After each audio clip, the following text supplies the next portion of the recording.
Bienvenue dans cette analyse ultra profonde de l'actualité footballistique de mai 2026.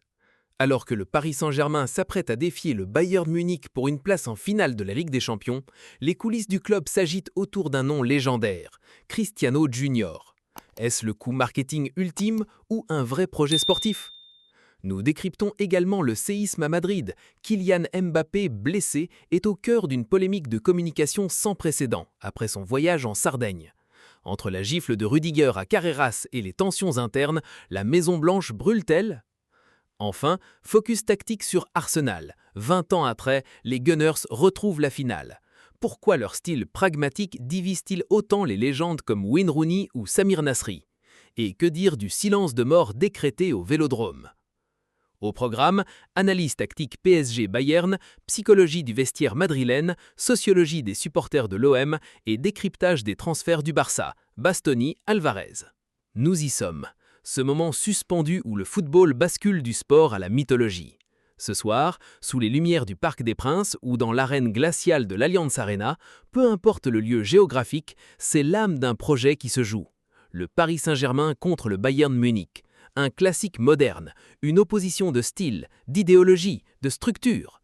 D'un côté, le club-État qui cherche sa consécration ultime. De l'autre, l'institution bavaroise, le Mia San Mia, qui refuse de céder un pouce de terrain. Mais au-delà du match, c'est une tempête médiatique qui gronde. Des rumeurs de transferts lunaires impliquant Cristiano Junior, des tensions à Madrid qui redéfinissent la notion de crise de communication et un Arsenal qui, 20 ans après, revient enfin s'asseoir à la table des grands. Le football européen est à un tournant. Bienvenue dans ce deep dive où nous allons disséquer couche après couche la réalité complexe de ce mois de mai 2026. Attachez vos ceintures, l'analyse commence maintenant. Pour comprendre l'enjeu de ce PSG Bayern, il faut remonter à la construction de la saison parisienne. Luis Enrique a imposé une discipline tactique que l'on n'avait plus vue à Paris depuis l'ère Laurent Blanc, mais avec une agressivité verticale bien plus marquée. Cependant, la révélation de The Sun concernant Cristiano Junior vient brouiller les pistes. Pourquoi maintenant? Pourquoi ce nom? Analyser l'intérêt pour Cristiano Junior, ce n'est pas seulement parler d'un jeune de 15 ans talentueux, c'est parler de la survie de la marque PSG dans un monde post-Mbappé. Le Real Madrid, le Bayern, Dortmund, tout le monde est sur le coup. C'est une guerre d'influence. Mais sur le terrain, le danger s'appelle le Bayern. Uli Hoeneß, le patriarche, n'a pas hésité à lancer ses pics habituels, en ciblant Akram Hakimi. Dire qu'il le recruterait immédiatement, c'est une manœuvre de déstabilisation classique du Bayern. Ils savent que Akram Hakimi est le poumon droit du PSG. L'absence du Marocain à l'aller a pesé, et Hoeneß joue avec les nerfs des dirigeants parisiens. Nous sommes dans une partie d'échecs géants où chaque déclaration est une pièce déplacée. Le PSG doit maintenir son avance d'un but, mais face à ce Bayern qui ne meurt jamais, un but c'est parfois aussi fragile qu'un château de cartes. Parlons d'Arsenal. Les Gunners sont en finale, 20 ans d'attente, de 2006 à 2026. Mais le débat qui agite l'Angleterre est fascinant. Faut-il bien jouer pour mériter de gagner? Wayne Rooney dit non, il critique les célébrations. Samir Nasri, lui, souligne la difficulté de manœuvrer ce bloc d'Arteta. Analysons les chiffres. Face à l'Atlético, Arsenal n'a eu que 42% de possession.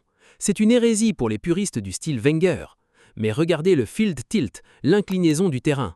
Arsenal contrôle les zones de vérité sans avoir le ballon. Leur structure en 4-4-2 losange hybride en phase défensive étouffe l'adversaire. William Saliba est devenu le meilleur défenseur central du monde sur les duels 1 contre 1. Le game changer ici, c'est la maturité psychologique. Arsenal ne panique plus.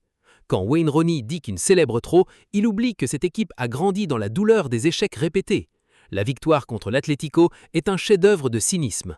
On est loin du Joga Bonito, mais on est proche de la gagne. Arteta a muté. Il n'est plus le disciple de Guardiola, il est devenu un mélange entre la rigueur de Simeone et l'intelligence de Klopp. Cette finale sera le test ultime contre le vainqueur de PSG Bayern. Qui pourra briser ce mur de briques rouges et blanches? C'est le dossier le plus brûlant, Kylian Mbappé au Real Madrid. Ce qui devait être un mariage de rêve ressemble en ce mois de mai 2026 à une telenovela toxique. Blessé, absent des terrains, mais omniprésent sur les réseaux et dans les colonnes de Marca et de la Copé, le voyage en Sardaigne est le déclencheur d'une colère sourde chez les socios. Imaginez, le joueur le plus cher de l'histoire du club s'affiche en vacances pendant que ses coéquipiers se battent pour le titre et que le Classico approche. La communication du clan Mbappé via l'AFP est jugée étrange et indifférente. C'est un séisme. Et comme si cela ne suffisait pas, l'incident Rüdiger-Carreras, une gifle à l'entraînement. Antonio Rüdiger est un leader de vestiaire, Álvaro Carreras est un jeune qui tente de s'imposer. Quand Rüdiger frappe, c'est tout l'équilibre précaire du vestiaire d'Ancelotti qui vacille. Le démenti de Carreras sur Instagram ressemble à une tentative désespérée de communication de crise. Un incident sans importance? Personne n'y croit à Madrid. On sent que Mbappé n'a pas encore pris le leadership attendu et pire, qu'il s'en détache. Est-ce l'arrogance d'une star ou le mal-être d'un joueur qui ne trouve pas sa place tactique? Si Mbappé ne joue pas et ne gagne pas ce classico, le retour de flamme sera terrible. Madrid n'est pas Paris. Ici, le blason est toujours plus grand que l'homme. Enfin, tournons-nous vers Marseille. La situation est tragique dans le sens noble du terme. Pas de violence, pas de fumigène, pas d'insultes, juste le silence. C'est la punition la plus cruelle pour une équipe de football, l'indifférence de ceux qui l'aiment. La grève des supporters pour le match contre Rennes et le déplacement au Havre marquent la fin d'un cycle.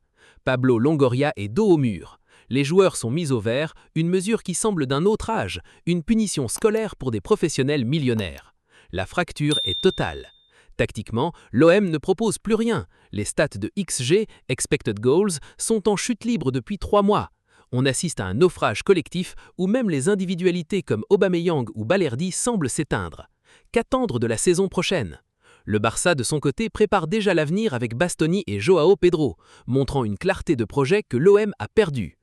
L'Argentin Prestiani, suspendu par la FIFA, est le symbole de cette jeunesse talentueuse mais indisciplinée qui bouscule les codes. En conclusion, ce mois de mai 2026 est celui de tous les paradoxes.